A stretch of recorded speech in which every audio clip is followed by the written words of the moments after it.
Magandang tanghali mga kabagwis. Yan yung tatlo. Hindi ko na pinakapalan yung iba kasi matigas ang ulo. Lalo na yung bro, matitigas ang ulo. Lumoronda na kaya matigas ang ulo, hindi pumapasok. Yung dalawang adult naman, pinahinga ko muna. Ibang klase yung dalawang adult na yun mga kadogo. Ibang klase yung mga adult na yun mga kabagwis. Pasok lang ako kay kwento ko kung ano katarantaduhan ng dalawang adult ko. Eto mga kabagwis, ano, ang init sa labas. Eto yung dalawa, di ba? Binartolina ko muna. Alam niyo kung bakit? Di ba, ilang araw ko na silang binuviewing dito, hindi naman malis yan eh.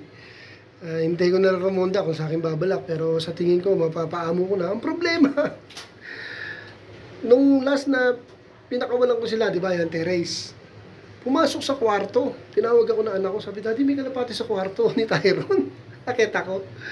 Pagdating ko, pumasok sa kwarto ng anak ko dun. Nakikwarto. Kung maghahanin mo yata, naghanap pa ng kwarto. Tapos may pupo. Tapos nung hinanap ko, nandun pa sa isang kwarto. Pinuntahan lahat ng kwarto. 3 kwarto namin inikot. Nagkwarto, mga loko. Mahirap naman masanay sila ng ganun. Kaya, Bartolina muna. Pumapasok sa kwarto, tapos nagpupupo pa. Salbahe ito si Homer na ito. Pag magkakatsawa, naghanap pa ng kwarto. Yung Bartolina tuloy kayo. Salbahe. Ayun.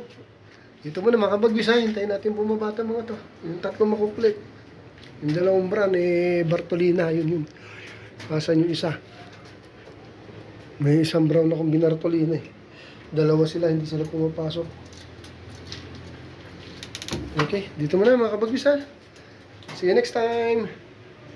Thank you for watching.